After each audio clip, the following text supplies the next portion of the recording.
power management at its best. Oh, as you saw by the last video, we had some wind come through, blow some roofs up. We lost power at work. Friday night, Saturday night, Sunday, Monday, Tuesday. What was that, 3-4 days? I don't know, it's hard to count.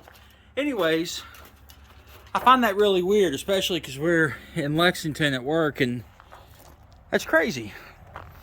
Anyways, take a second to talk about my generator setup. I went big. You figure the average 30 amp RV will do okay off 30 amps. The bigger one needs 50. Now, I decided, figure 3,500 watts for safety. Double it because I like to add extra, or maybe wanted to run a second RV. That puts me at like 6,000, 7,000 watts. By that time, I might as well go up and go ahead and knock out to a 220. May want to run a dryer, in the case of a power outage or so. It just options, my friend, options. Anyways, I want to take a second to talk about extension cords and cables.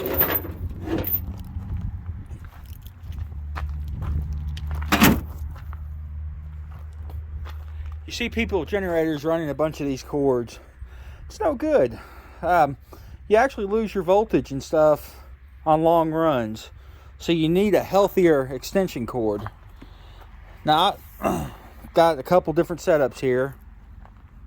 And when I run them, I'll run them to wherever I'm running to. Whether it be, the inside of the house if the power's out. Or if I want to run an RV and power somebody else's RV. Or just kind of whatever.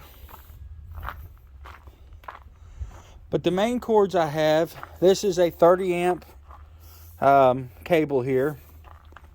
And 30 amp receptacles, 20 amp receptacles even, will have this little T on them. That's how you know. Most of your house receptacles are 15 amp, which is what this cord is. But these are 20 amp here. But anyways, I've got a 30 amp cable.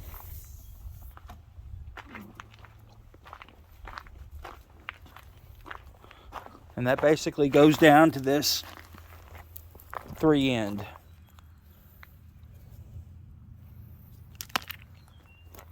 Connections are another place that can cause issues with generators. My other cable is this boy, which was expensive. This is like a 25, I think they rated it at 25 amps. It might have been a 30 amp, but I don't think so. But this is an exterior grade cable. And it's long. It goes all the way down and comes back. I also really like the lighted ends. It's kind of cool. Option number 2.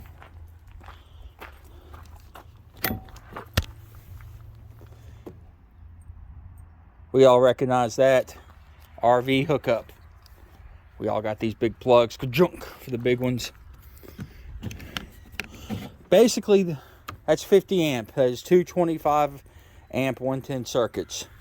I have it split into that cord. And it comes down to these 2 boxes. 1 and 1. And those are not taped together. So I could theoretically wire them off and go one way or the other.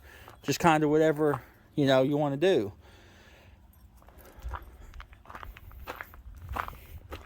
So what we did in this particular situation at work, we had this bad boy outside and all these cables running inside.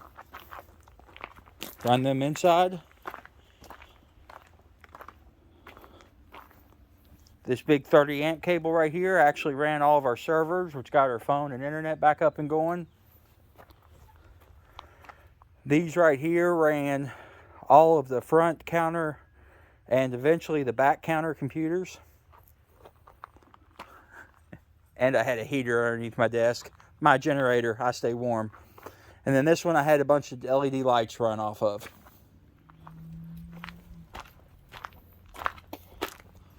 I think I also had this bad boy plugged in to work a couple things, a couple little lights and stuff. But I was just thinking about this. you know, as I'm rewrapping these cables. I really appreciate whoever wound everything up last night when the power came back on. But I like bigger spools. I don't like them wound quite that tight. But I just want to do a quick little video of my cables. You know, a lot of people skimp out on that. And some of these extension cords are expensive. This long black one was almost like 80 bucks, but that is because it is 100% weather resistant and UV resistant. This black one right here, I think was my father's. So it's been around for like 50 years. I don't know. And these right here, these were kind of pricey too. Probably 50 bucks a piece, maybe not that much. One of them's a Camco cable, just a 30 amp RV cable, and the other one is another brand, but it's similar. A lot of times you can buy that stuff off at Lowe's by the foot, and it's a little bit cheaper, especially if you don't need the ends. But you know, I made it with what I had.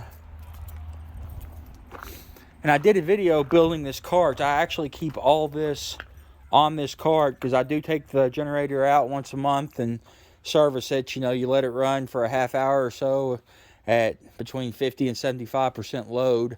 And I do that and then let the gas run out on it. For those guys that have RVs, you have a couple different options. Obviously a 50 amp.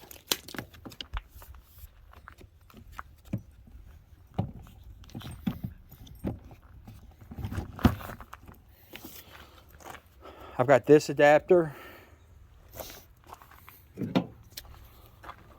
or this adapter. Most of my RV stuff was all 30 amp. But if we're at a party, you know, I can run a 30 amp RV, a 50 amp RV, and still have enough to get a couple tent guys, or a pop-up camper even, maybe up and going.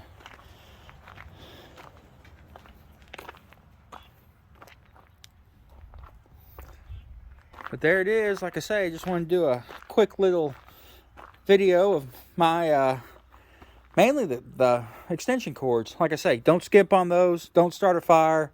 You'll be happy in the long run. Anyways, you guys be good and be safe. And we'll catch you next time. For extra, if you get one of these hang-alls from Harbor Freight, you can stagger your cords. You know, I put down one and then put one on the other side. Then stagger them left and right. Just lets them all hang, and you don't have to worry about it. When you grab one, you don't have to worry about them getting mixed up or tangled together. Just a quick little tip.